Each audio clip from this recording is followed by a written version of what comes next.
कुछ ही देर में घंटी बजी। शिखर ने गेट खोला तो देखा सामने रौनक खड़ा था। रौनक अंदर आया। शिखर ने जल्दी से गेट बंद करके शिखर से सवाल किया। शिखर ने पूछा, तू वहां से आया, रास्ते में कुछ देखा? रौनक बोला, नहीं भैया, रास्ते में तो कुछ नहीं था। यह सुनकर शिखर को और ज्यादा घबराहट होने लगी। वह उसे अपने बेडरूम में ले गया जहां अवंतिक बैठी रो रही थी। भाभी को रोता देखकर रौनक ने कहा, क्या हुआ भैया, आप दोनों लड़ाई हुई है क्या? भाभी क्यों रो रही हैं? शिखर ने झुझलाते हुए कहा, क्या बकवास कर रहा है? मैं जो पूछ रहा हूँ उसका जवाब दे। जंगल में रोड पर तुझे कोई घायल आदमी मिला था क्या? अब रौनक के सब्र का बांध टूट रहा था। भैया साफ साफ बताओ, बात क्या है? भाभी क्यों रोए जा रही हैं? शिखर उसे सारी बात बता देता है। यह सुनकर रौनक सिर पकड़कर बैठ जाता है। हे भगवान, ये क्या कर दिया आपने? लेकिन उस रास्ते पर तो कोई नहीं मिला।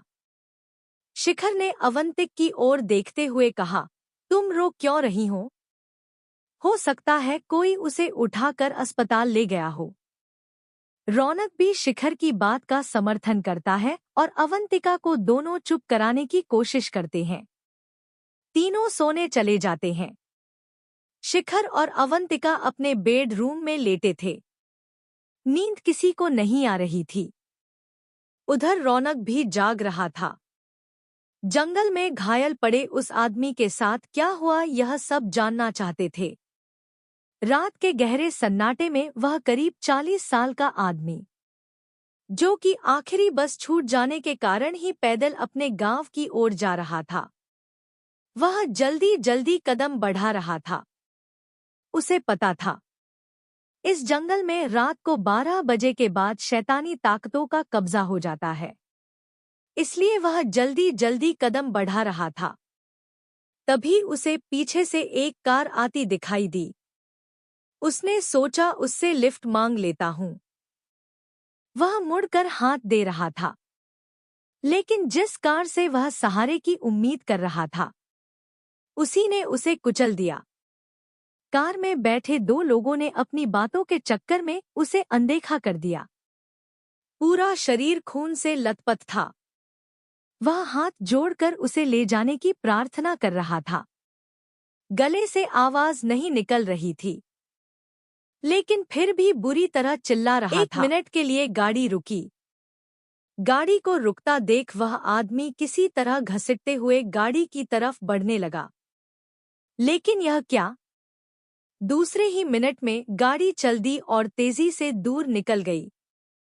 एक आखिरी उम्मीद थी, वह भी टूट गई। वह घायल अवस्था में अंधेरे में चिल्ला रहा था, हे भगवान, कोई तो मेरी मदद करो, किसी को तो भेज दो मेरी जान बचाने के लिए। लेकिन इस अंधेरे सुनसान जंगल में उसकी आवाज दब कर रह गई। वह आदमी किसी तरह अपने आप को घसीटता हुआ किनारे एक पेड़ के सहारे बैठ जाता है। कहीं और कोई गाड़ी उसे न कुचल दे, इस डर से वह सड़क से हट जाना चाहता है। वह आदमी बुरी तरह से कराह रहा था। उसके शरीर से खून निकल रहा था, लेकिन गुम चोट भी लगी थी, जिसका दर्द धीरे धीरे बढ़ता जा रहा था। तभी पेड़ के पीछे से किसी ने उसके कंधे पर हाथ रखा। उस आदमी ने पलटकर देखा तो एक काला गहरा साया खड़ा था। उसे देखकर आदमी में कुछ हिम्मत आई। भैया मुझे बचा लो, मुझे अस्पताल पहुंचा दो, नहीं तो मैं मर जाऊंगा। तभी दूसरी ओर से आवाज आई, चिंता मत कर, हम इस दर्द से तुझे छुटकारा दिलाने आए हैं। आदमी ने झट से पलटकर देखा तो दूसरी और एक और साया खड़ा था। वह आदमी कहने लगा, भगवान आपका भला करे, मुझे बहुत दर्द हो रहा है, जल्दी से ले चलो, मैं जिंदगी भर आपका एहसान मानूंगा। तभी पहले वाले ने कहा, जी कर क्या करेगा, ये इंसान तुझे फिर से मारेंगे, हमारे साथ चल, फिर कभी मरने से डर नहीं लगेगा। वह आदमी बुरी तरह डर जाता है। उसे समझ आ जाता है कि यह कोई साधारण आदमी नहीं है। वह कहता है, तुम कौन हो? मुझसे क्या चाहते हो? यह सुनकर दोनों हंसने लगते हैं। उनमें से एक कहता है, हम नरपिशाच हैं। हम सिर्फ खून पीते हैं। जिसका हम खून पीते हैं वो हमारे जैसा बन जाता है। यह सुनकर वह आदमी रोने लगता है, माफी मांगने लगता है। तभी दूसरा आदमी बोलता है, तुझे उनसे बदला नहीं लेना जिन्होंने तुझे मारा है। हम तेरा खून पीकर तुझे नरपिशाच बना देंगे। फिर तू अपना बदला ले सकेगा, इस दर्द से मुक्त हो जाएगा। वह आदमी बात कर ही रहा था। डर के मारे वह थर थर कांप रहा था। तभी पहले वाले नरपिशाच ने उसके कंधे के पास अपने दांत गढ़ा दिए। कुछ ही देर में दोनों ने मिलकर उस आदमी को पकड़कर उसका पूरा रक्त पी लिया।